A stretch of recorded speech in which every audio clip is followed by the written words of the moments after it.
खोदिए भीतर ना भेद हवे खोलिए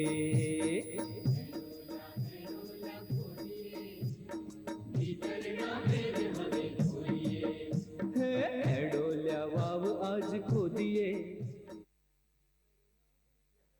hello hello hello mike testing hello hello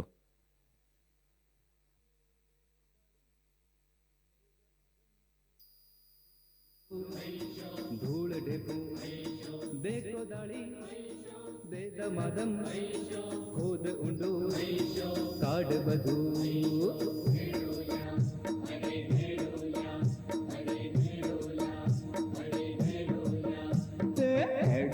हेडोल्या खोदिए भीतर ना भेद हवे खोलिए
धवल धवल वस्त्रधारिणी वंदू तुझने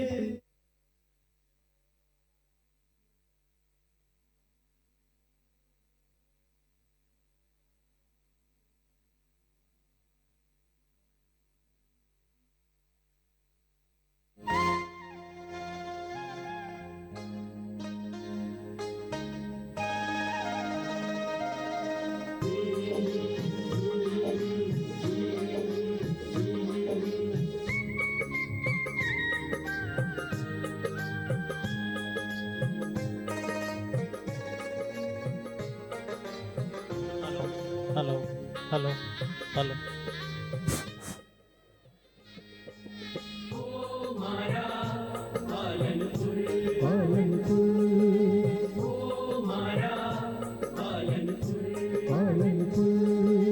फूल गुलाबी चेहरो तारो फूल गुलाबी चेहरो तारो महके दूर सुदूर प्रेम तणी मदिराना मदमा रह जे तू चकचूर पालनपुर पालनपुर पालनपुर पालनपुर ओ मारा पालनपुर ओ मारा पालनपुर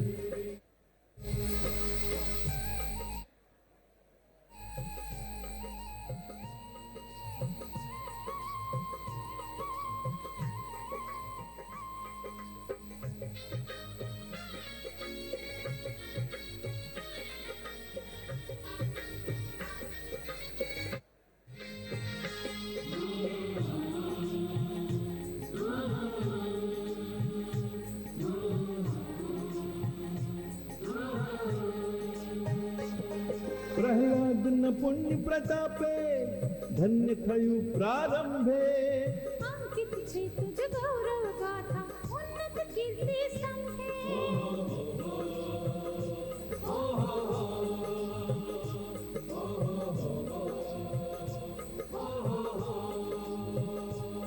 પ્રહલાદ ન પુણ્ય પ્રતાપે ધન્ય થયું પ્રારંભે.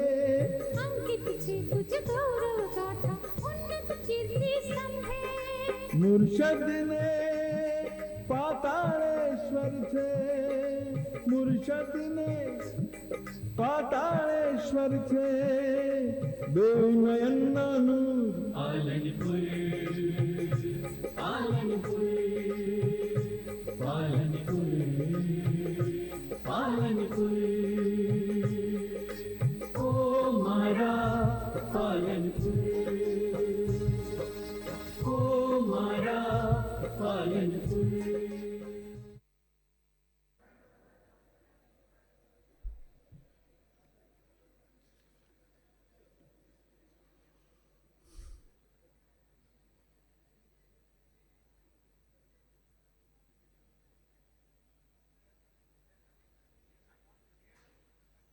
ગેસ્ટ આવી ગયા બધા.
Hello everyone.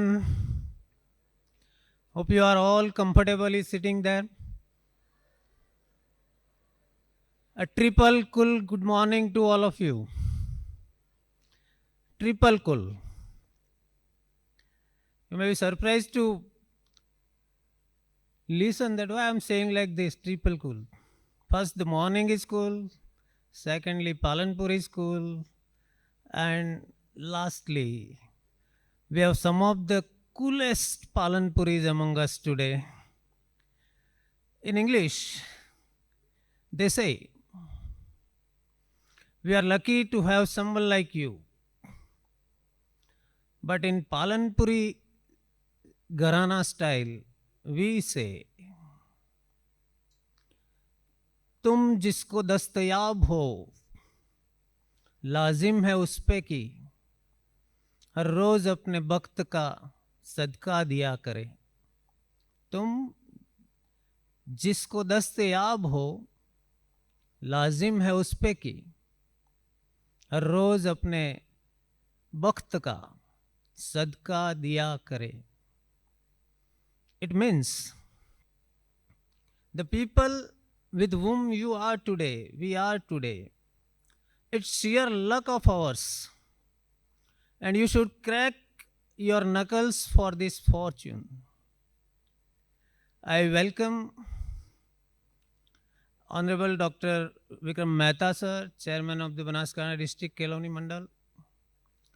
Honorable Vipul Modi, sir, Managing Trustee of the Trust.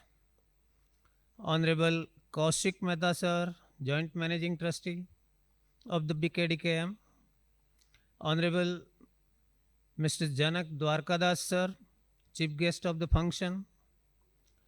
Mr. Nilang Mehta, sir, Mr. Milan Mehta, sir, Ashish Mehta, sir, Srimati Ramilaben Mehta, and all the members of the donor family who large-heartedly donated for the trust office building. I also welcome all the guests from Mumbai and Palanpur and from all the corners of the India, all the principals of the Mandal run colleges, teaching and non-teaching fraternity, students, and everyone present here in this beautiful morning. Myself, Mukesh Rawal, I welcome you wholeheartedly in this function.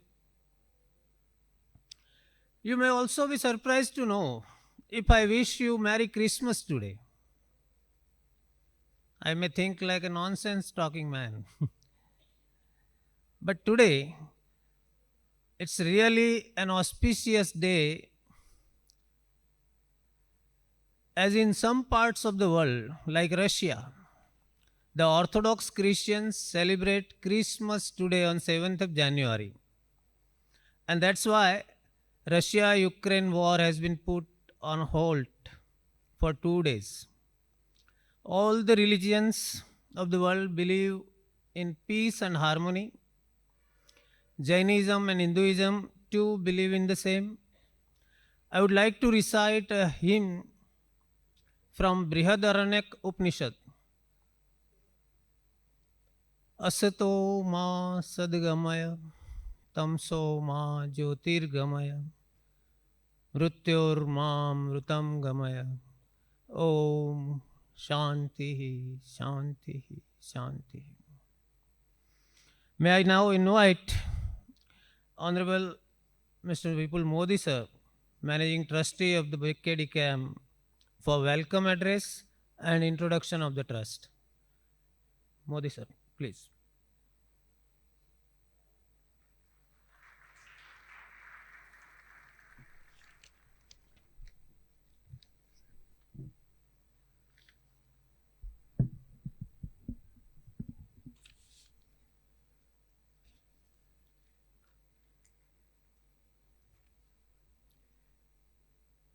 Hello everyone. Good morning. It is both my privilege and pleasure to welcome our chief guest, Mr. Janak Dwarkadas, Chairman of our trust, Mr. Vikram Mehta, Srimati Ramilaben Mehta, and her family members, the trustees, donors, faculty members, students and staff. Today we have gathered to inaugurate Shri Rajnikant Chhotalal Mehta central office building of our trust. In many ways, it is a testimony to our shared passion for the vision of this institution. While our passion has united us, our hard work has strengthened the institution, which began its journey with first college in the district in a rented premises. Today we run 7 colleges with about 11,000 plus students, have about 2 lakh square feet of workspace and 11 acres of land.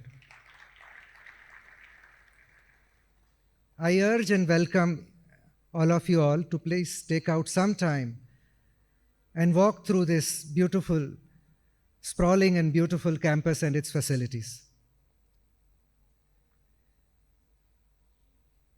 With time, our focus on quality and excellence has continued. Our colleges represent today over half of the university rankings in the subjects that we offer. We also believe in holistic development of our students with sports, fine arts, NCC. We proudly rank service to the needy section of the society and provide opportunity even when one comes from modest means. Many, particularly girls, would not be able to go to colleges but for our colleges. Students and their parents have reposed great trust in us, and we deem this as very precious. It fills my heart knowing that no less than 50,000 students from these colleges now own their rightful place in government, judiciary, local bodies, industries, making new accolades every passing year.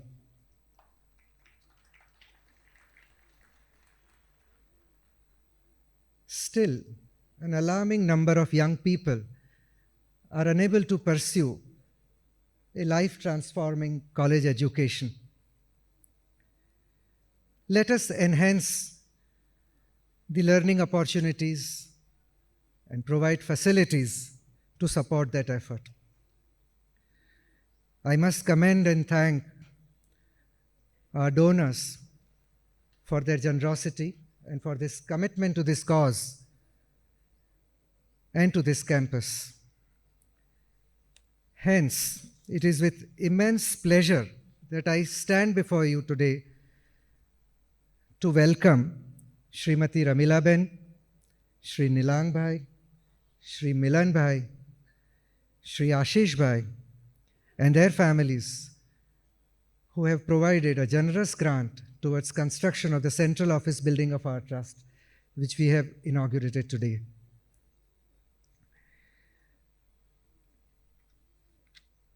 Thank you all for being here, taking out time to be here, and I hope that you all have liked the central office building. While welcoming the donors, I say that great challenges lie before us. Together, however, we will meet them. For this, we will need to invest in our future with new knowledge and new technologies. I say much has been done and much more needs to be done. To the students, I say that you are the center of everything that happens on this campus. We shall continue to stretch ourselves and strive to do our best so that this campus provides not only a chance to learn, but also to discover that which inspires and motivates and connects our personal passion to a larger community interest with new ideas, new ways of working, thinking, and take home a tonic for lifetime to move the world in new ways. With that note, let me introduce and welcome the chief guest of this startlingly beautiful morning, Mr. Janak Dwarkadas.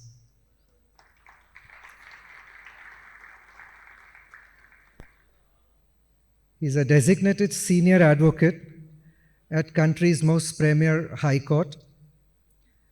I must say, he is the pride of Bombay High Court.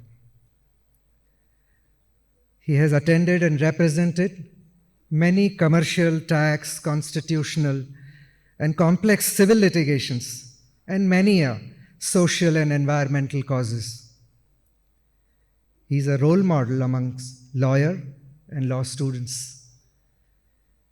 His talk, Art of Advocacy, a glimpse of which we had when he delivered a lecture in this campus a few years back, was very insightful. He has motivated thousands with his expertise, knowledge, and wisdom. He is also a philanthropist and a patron and well-wisher to our trust. Sir, I am profoundly thankful, delighted to have you back in the campus, and thank you for accepting an invitation to address us today. Indeed, an honor. Thank you.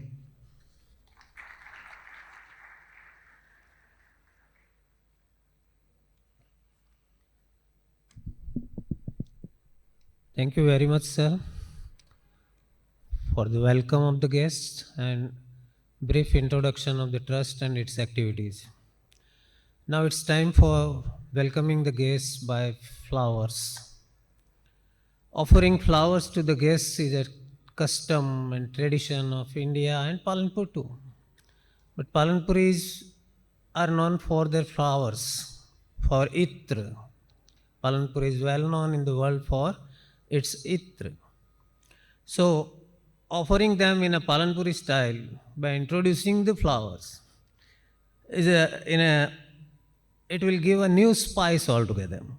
Sir, these are the flowers who have drunk the nectar of underground waters of the river Banas, Umardasi, and Ladbi. And let me tell you, they are not ordinary flowers. They are the progeny and children of those legendary flowers who once added flavor and fragrance to the coats and blazers of our great Mahajans, like Honorable Rajmal Mehta sir, Surajmal Mehta sir, R.C. Mehta sir, K.C. Mehta sir, S.M. Modi sir, Arun Mehta sir, C.L. Parikh sir, Chandrakant Bakshi sir, Shunya Palanpuri sir, and everyone who kindly contributed towards making of the modern Palanpur. Today's Palanpur is really obliged to such Palanpuris who have given it a name and fame that the world knows. Now, may I invite Honorable Mr. Russell Mehta sir to welcome our chief guest, Mr. Janak Dwarkadas sir, by offering him a bouquet of flowers. Russell Mehta sir.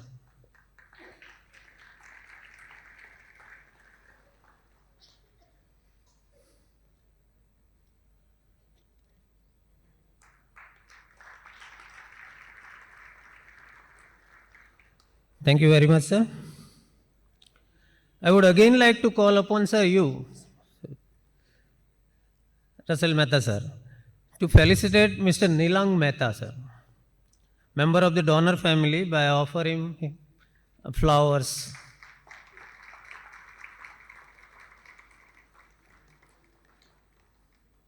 Thank you very much, sir. Now, may I invite Honorable Mr. Milan Parikh, sir, to offer a bouquet of flowers to Srimati Ramilaben Mehta.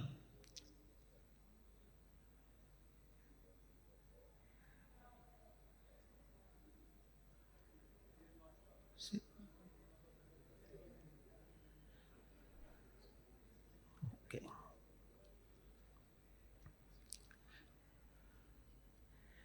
Okay, sir, you offer the flowers to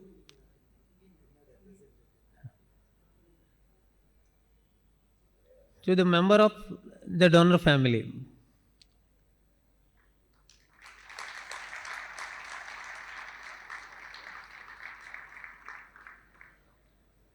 I'm sorry, sir, I was not informed about the...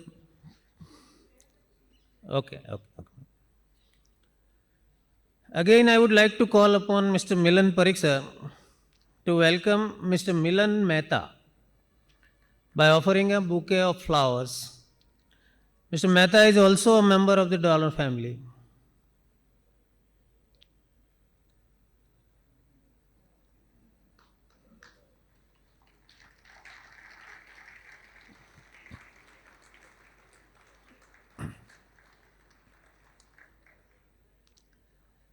Sir, I am troubling you very much, but you will have to stay there.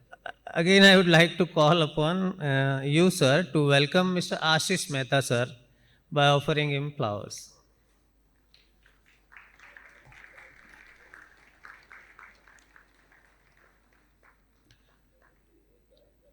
Ashish Bhai is also a member of the donor family.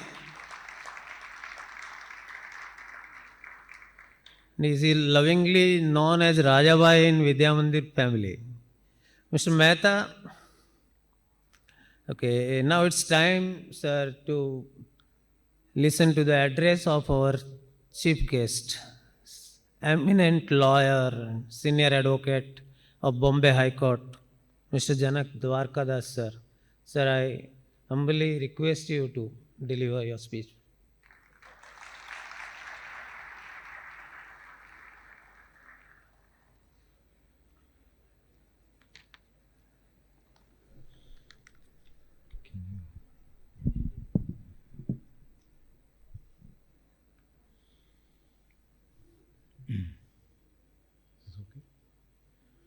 Good morning, everybody. I would like to thank the trustees of the Vidya Mandir Trust, Kelavani Mandal Trust, for inviting me here today to inaugurate the administration office and to be present here on this wonderful occasion. I would also like to offer my congratulations to the donors who have contributed in a very generous manner to the institution itself and the building that was inaugurated today. I consider it my proud privilege and honor to be here with you this morning.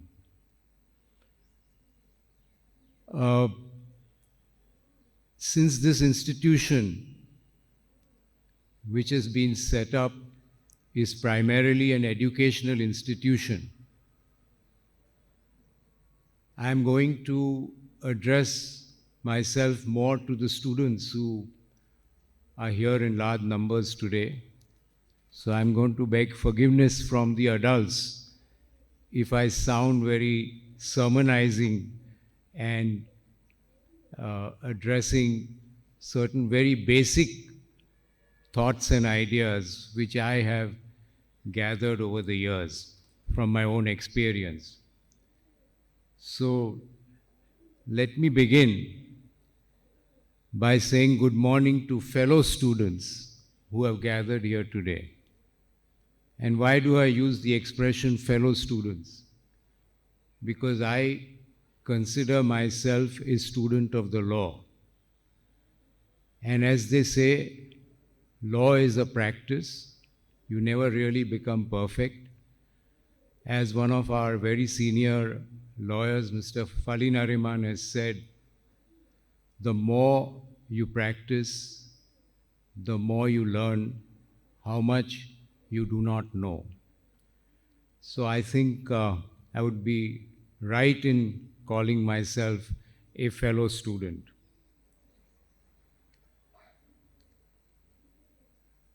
I belong to the Bombay High Court. Just for those who probably are not aware of the law practice, the Bombay High Court is a unique High Court. Its uniqueness is derived from the fact that there is both what is called the original side as well as the appellate side to the High Court. Mr. Modi, of course, would know about it. The appellate side hears appeals from all over the state, the orders passed by various lower courts in the state. And the original side is the side where proceedings originate, and that's why it's called the original side. Why do I emphasize this distinction? Because it is the original side of the Bombay High Court that has produced some of the finest legal minds that our country has seen. I mean, I could name at least 50 of them off the bat, but that's not the occasion today. just to emphasize that the training and the opportunity that the original side provides to young lawyers is something which is unique, and that is why I consider myself privileged to belong to that High Court and to the original side. I was fortunate to join the chambers of Mr. Iqbal Chagla. He is one of the finest advocates, not because he was my senior or he is my senior, but that's the reputation he enjoys, and I can vouch for it. He is the son of Mr. M.C. Chagla, who was the first Chief Justice, the Indian Chief Justice that Bombay High Court had seen. The day I joined Mr. Iqbal Chagla, I had just passed out of law college. And the first thing he told me was, "Young man, you are joining a profession. This is not a job. I am not your employer. This is not a college or a school. I am not your teacher or professor. I do not take attendance. You don't have to report to me every day. You are free to come when you like. You are free to leave when you like. You can attend court if you like. You need not attend court if you do not like. These are my working hours. If you like, you can come at the same time and leave at the same time. These are my briefs, that are the papers, the legal papers. If you like, you can read them. If you don't like, you need not read them.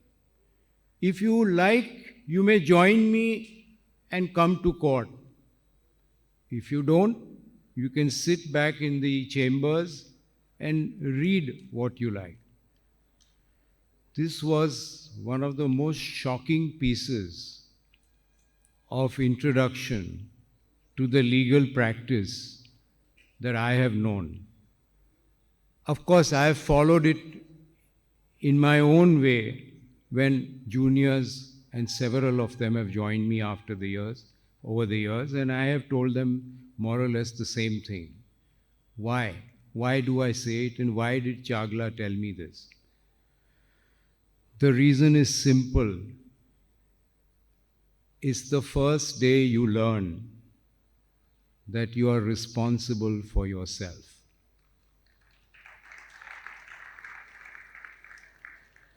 It's the best speech on self-motivation that I heard. It made me aware that you are responsible for your own actions / inactions. If you do not put in the effort, if you do not take interest, if you do not try to learn the law, nobody is going to teach you. There is no schooling here, and there is no sermonizing here, and there are no professors here. So I made a resolve of my own. I will come at least an hour before my senior attends his chamber, and I will never leave till he has left and I have completed whatever task is given to me. That stood me in very good stead, because I realized that if I don't learn to teach myself, there is nobody who's going to teach me.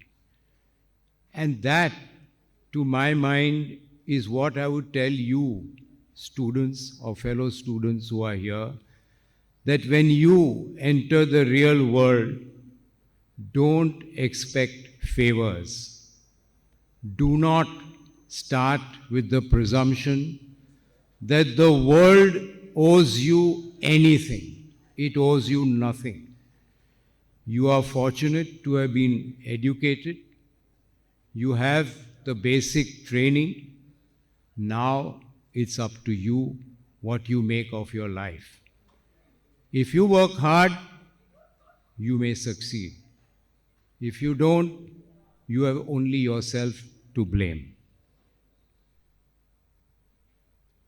The first lesson I learned was the taste of fear of failure. Because fear of failure is the principal driving force or engine of success. It is only when you decide that I cannot afford to fail, that you will move towards success. And therefore, I would say that the topic of my speech today is success is a journey. It's not the destination. There is no destination to the journey of success. You only strive, you only make effort, and you hope that success will come your way. I was very fortunate to not only join Mr. Chagla's chamber, because a chamber on the original side of a lawyer, of a successful lawyer that you join as a junior, is not a place where you are rewarded in money. There is no salary, there are no perks, and there is not a single rupee that is paid to you to be privileged to be part of that chamber. All that your senior does for you is to give you an opportunity to learn, to go along with him to court, to observe, to understand, to imbibe, and somewhere along the way, speak up so that you can be noticed. And then hope that advocates and solicitors who then give work to your senior will somewhere along the way find you acceptable enough to give you work and try you out. But that's about work. I was also fortunate to join a chamber which was full of Parsis. Now, I don't know how many of you have associated with the Parsi community. As you probably know, it's one of the most dynamic and successful communities that India has produced. In every field, be it atomic energy, be it banking, be it airline, be it industry, you will find, be it professions of doctors or lawyers or whatever, you will find a Parsi at the forefront. Why do I say I was fortunate to be part of a Parsi chamber? Because one thing you learn when you associate with a Parsi, of course your vocabulary improves a lot, and you learn several words which you probably never learned in your childhood. But that makes life very interesting. And I can assure you that I have learned quite a few words from my friends. I can't repeat them in this audience. But I was fortunate to join a Parsi chamber which taught me another very important lesson of my life. Parsis believe in one thing: when you work, you work. And when you play hard. But there is a clear demarcation between work and play, and you don't mix the two. Unfortunately, most of us make the mistake of thinking of work when we are playing and thinking of playing when we are working. And that's why we are neither happy working nor playing. So that's one clear distinction we learn. And just to give you an example, courts used to rise at 4:45 every day.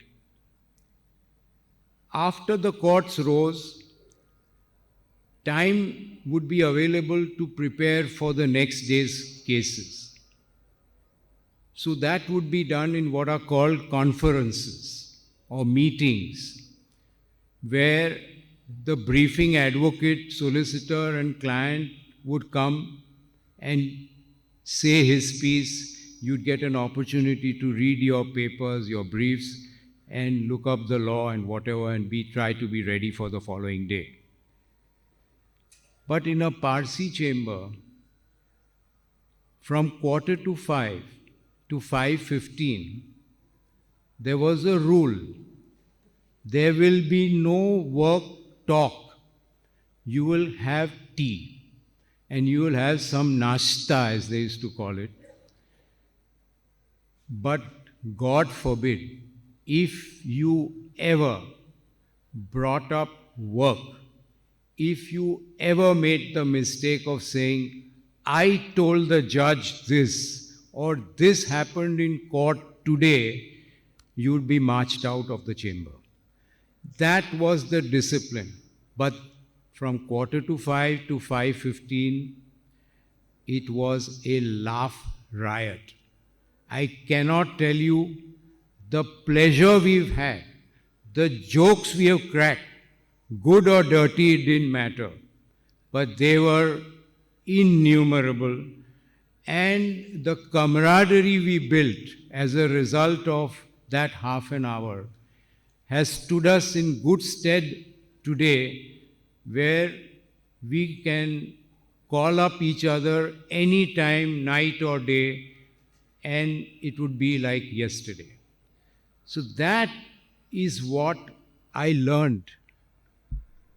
Hello. That is what I learned belonging to the Parsi chamber. And I tell you, I wish people in life were to emulate this simple logic of making a distinction between work and play. As you all know, and as students will find, as you go on in life, life will be full of challenges. There will always be problems to be resolved, whether they are personal, professional, work-related, or otherwise. There is no life without problems. There is no bed of roses. The difference between a successful man and a not so successful person is how you tackle problems, how you deal with problems. And if you can master that art, that in your profession or in your personal life, you accept the fact that no 2 days will ever be the same. No 2 cases will ever be the same. No 2 people will ever be the same. And wherever there are people, there will always be problems.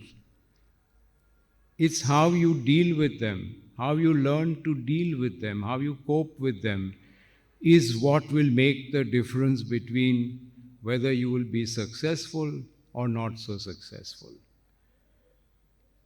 If you let problems rule your life will be full of problems. But who does not like to be successful? Everybody does. Everybody hopes, everybody wishes, everybody prays for it. And yet, why is it? Ask yourself, why is it that success is reserved only for a few? I can tell you, after years of being in the profession, and I say to my juniors, to people I mentor, to people who come to us for advice, success is a ladder. Every rung is a trial. And you go to the next rung only if you pass the first and the second and so on. You are tried at each level. But I tell my juniors and I tell people I mentor, take any level, take the first rung, or take the last rung of the ladder, or take any in between rung, and try to put down five names who you would go to if you had a legal problem. I assure you, you will find it difficult. And you will find this not only in the legal profession. You take any profession, it is the same. There will be 5 good neurosurgeons, 5 good brain surgeons, 5 good general physicians. It's the norm. Why do I emphasize this? The reason is success is not easy to attain, though it's the goal of every human being. So I'm going to devote this short talk to some tools or some lessons I have learned over the years as to what makes that difference between success and not being so successful. Unfortunately, people associate success or the pursuit of success with fame, fortune, wealth, and a glamorous lifestyle. That's not success. That's a byproduct of success. That will come to you if you succeed. You cannot get on the path of success and say, I'm doing it for fame, fortune, wealth, good lifestyle, etc. You're in the wrong lane, my dear chap. Get off that lane. Because don't forget, every one of you who passes out of educational institutions, whichever they are, wherever they may be, whether it's in India or you're outside India or one of the best universities of the world, Oxford, Harvard, Cambridge, name it. Whoever passes out of a particular law college with a particular degree has had the same education as all his other colleagues and people over the years who have acquired the same knowledge. And yet, out of all those thousands who will be passing out from whichever college or university, it will all add up to the top 5. It will always be the top 5. So there is something different that successful people are doing which brings them into that holy grail. And I would say that therefore don't go for the byproducts, because success is a journey. The fruits of success can be fame, fortune, good lifestyle or whatever. It's like a tree that yields fruit. You have to tend to the tree. The tree has to be healthy. Even if it bears fruit once a year, you still have to look after that tree to give you fruits the next year. So success is a journey. It's an ongoing journey. You can't pick the fruit unless you have looked after the tree. So you cannot enjoy the fruits unless you have looked after the rules which have to be followed for purposes of succeeding. The first rule, there are no shortcuts to success. Please abandon the idea of having any shortcuts. Unfortunately, the startup generation of today seems to give the impression that's all you need. But that's not being a real professional, that's a lottery. Then you might as well go and buy the lottery, and if you're lucky, you will win it anyway. One Zen master was asked, if I work very hard, how long will it take me? How long will it take me to be successful? The Zen master, being a very wise man, said, if you work very hard, you will take 10 years. So this bright young student says, if I double the work and work doubly hard, how long will it take? He thought the answer would be 5. The wise man said, maybe more than 20 years. There are no shortcuts to success. The second rule, there is no substitute for hard work. Please forget anybody who tells you that you can achieve success by being lazy. It's not possible. My father used to say, work has never killed anybody, but laziness has. Remember that. Then the next rule is there is no room for excuses. If you are given a task, you should perform it. Nobody likes to hear an excuse. After you've done your work and you've surrendered it or delivered it to whoever, you may incidentally mention, I had to stay up the whole night. That's fine. But if you were to say, I can't do it because I have to stay up the whole night, I bet you whoever is asking you to do that work will never come back to you. As they say, what you can do today, do not leave for tomorrow. Law, they say, is a very jealous mistress. It will not stand for anything in its way. I would say for every profession, your profession demands your time. Give it the time it deserves, and by and large, you should do well. The next rule is have a thirst for knowledge. It will keep you in good stead. You must keep abreast of what's happening around you in the world. Do not be an island.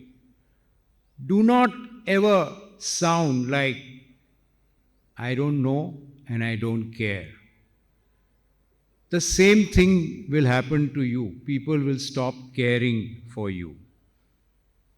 Be well informed. Read all the papers you can.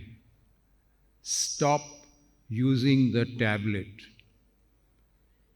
Do not look for WhatsApp for news. It's not the source. Remember, depth of knowledge is as important as width of knowledge. So the more you know about the world and its affairs, the better it will be for you. The next rule is have curiosity. Curiosity is the desire to know more and more and learn more and more. Not that I have a degree, I'll frame it, put it on the wall, people will come to me. That's not curiosity. In our profession, I am not a science graduate. I have no engineering degree. I have no other degree except commerce. But the variety of subjects that a lawyer is required to deal with over the years and in the profession is so vast. It's so versatile that I cannot even tell you how much I have had to learn about other people's businesses. As an example, only one example, I had to represent in my very early days in the profession a doctor, a surgeon, who was being held guilty for medical negligence. Why? Because he had performed what is called a testicular biopsy. And in performing that testicular biopsy, it was the allegation by the patient and his family that the patient was rendered sterile. In other words, he could not produce any children because there was medical negligence in performing the biopsy. The amount I had to read up to understand the subject of surgery, testicular biopsy, and the distinction between rendering somebody sterile versus being impotent helped me a great deal to make good the case before the Maharashtra Medical Council, which is a panel of only doctors, to explain to them that there was no negligence, the patient was impotent prior to the surgery. This is just one example. I mean, I don't want to bore you to death, but there are similar experiences with bridges, roadways, and whatever. Thank you. The next lesson I learned is that you must be consistent. Consistency is the hallmark of any professional. I do not mean consistency. When I say consistency, I do not mean consistency in success. If you ask Mr. Nariman, how many cases have you won? He would say, I have lost more cases than I have won. And yet, nobody can say that he is not consistent. He is consistent in his effort. He is consistent in his delivery. He is consistent in upholding the high standards required of a professional. That is what I mean by consistency. And the last is power of observation. Please observe the masters, learn from them. Try to spend time reading about successful people, observing their habits, and trying to imbibe them. And I therefore put down the 4 pillars, according to me, which are extremely important. The first is discipline. And discipline is one thing, I think, which any number of times you can repeat, but if you do not adopt in your life, it is of absolute, life is not well lived. Please don't forget, God has given each of us 24 hours. Nobody has 25, nobody has 23. Yet you'll come across people, some people, who never have the time. You ask them any time, time had nothing. શું કરી? Time had nothing. And there are successful people who have all the time. How is it possible? It's the same 24 hours, it's the same glass. It is because successful people know how to apportion their time. So, apportionment goes to discipline, and if you are disciplined, you will never find that you lack time. The second big pillar is introspection.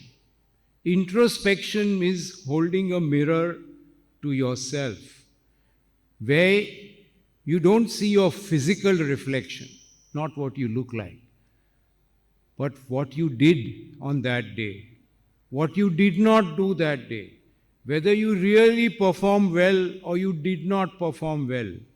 Where did you make your mistakes? What are your shortcomings? That is introspection. And if you are honest and if you introspect every day at the end of each day and ask yourself, where did you go wrong? Is the best way to start changing yourself. So the first step towards introspection, a first step on account of introspection would be change. It's the first step to change. The next, third big pillar is honesty. Honesty to yourself, honesty towards others, and honesty goes to reputation. And reputation is ultimately all that you can leave behind. Please do not forget, you may make whatever money, you may build whatever assets, you may acquire whatever wealth, but what you leave behind, you can never take these things with you. What you leave behind of value is reputation. So if you want to have a good reputation, be honest. Today, if you look at the media channels or the electronic media or the print media, why do you prefer channel A to B? Why do you prefer newspaper A to B? The channel or the print media that reports honestly, believably, and not in a manner which is distorting the news will always have a larger following.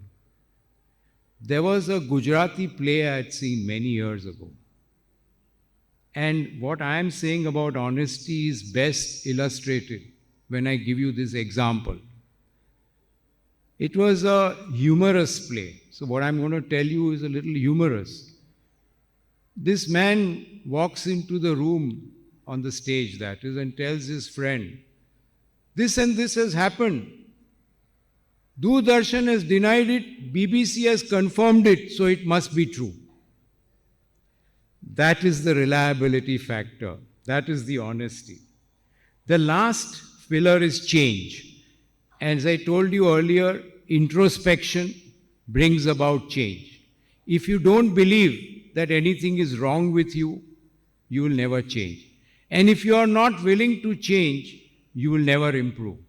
But you will improve only when you realize that you need to change.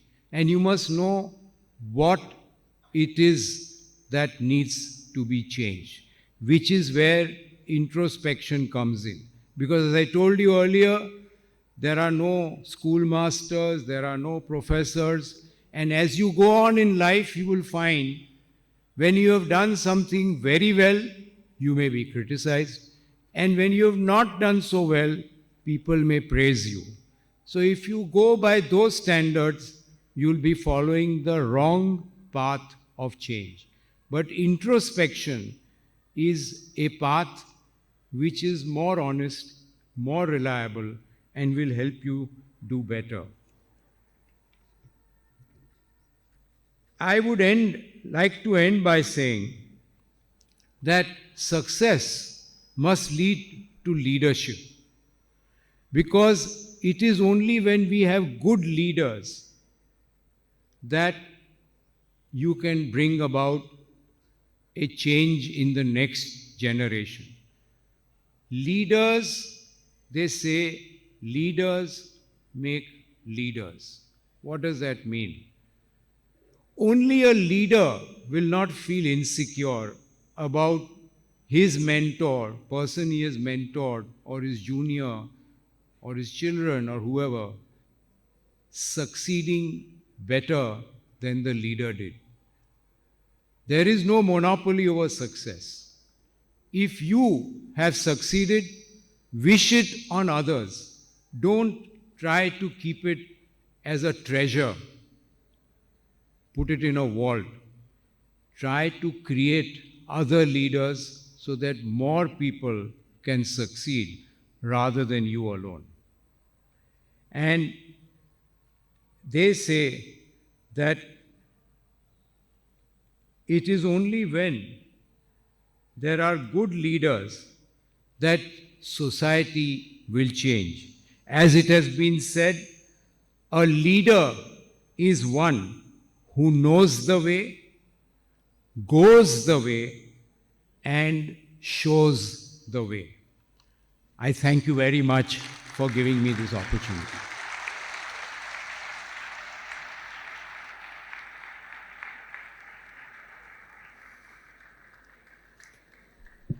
Thank you very much, sir, for highly impressive and motivational speech. You have reminded so many incidences from English literature too.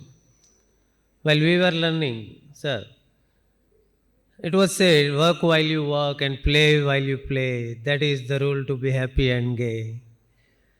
Sir, you have shared so much mantras, I will say mantras, for really how to be a successful person. And sir's views are not limited only to the legal field. They can be applied to any field if you want to be successful. I require your patience only for 5 minutes, as the program is going to be completed within just 5 minutes. So be patient. And now I request Honorable Managing Trustee of the Trust, Mr. Kaushik Mehta, sir, to offer a vote of thanks.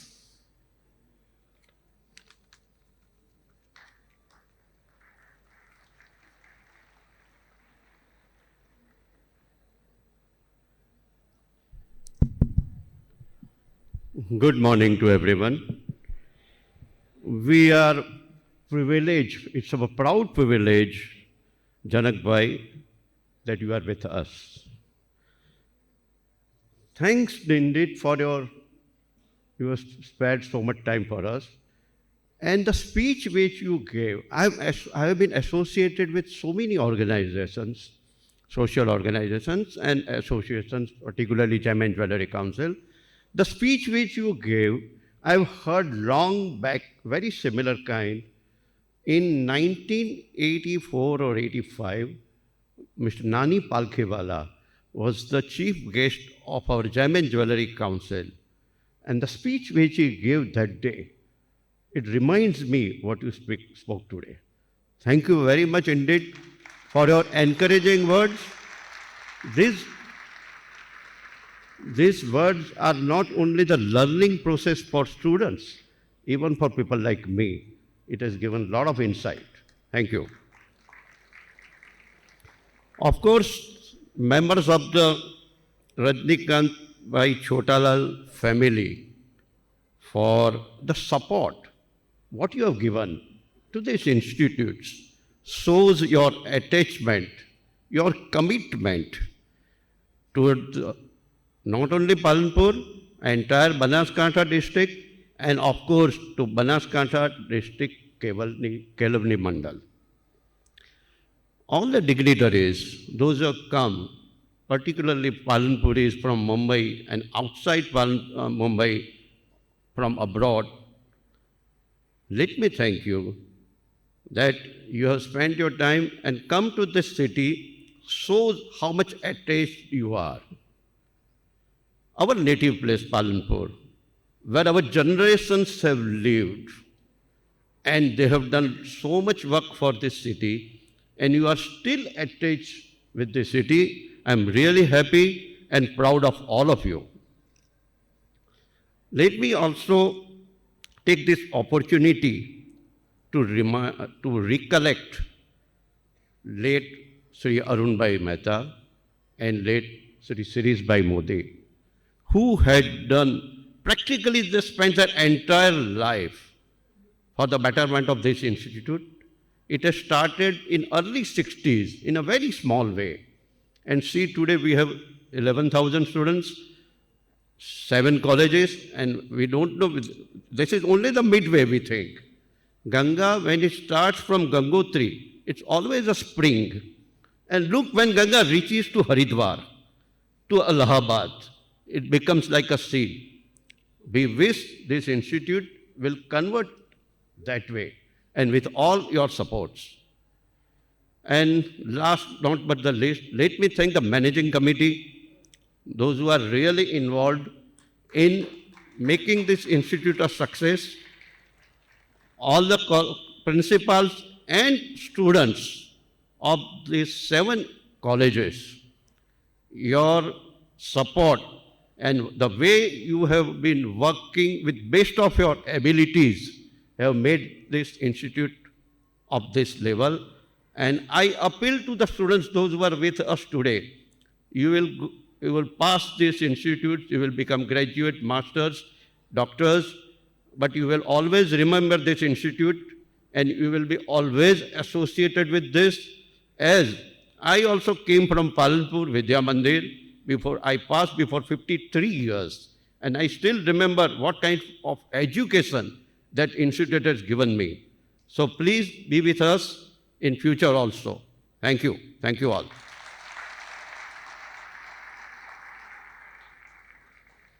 Thank you very much, sir, for a beautiful vote of thanks.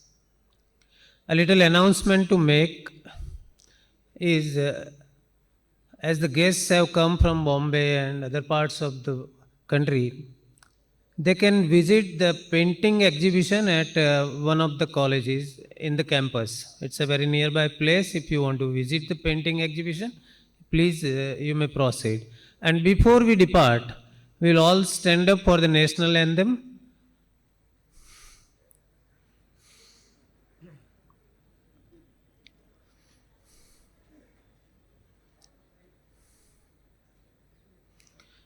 Jana Gana मन अधिनायक जय हे भारत भाग्य विधाता पंजाब सिंध गुजरात मराठा द्राविड़ उत्कल बंगा विंध्य हिमाचल यमुना गंगा उच्छल जलधि तरंगा तब शुभ नामे जागे तब शुभ आशीष मांगे गाहे तब जय गाथा जन गण मंगल दायक जय हे भारत भाग्य विधाता जय हे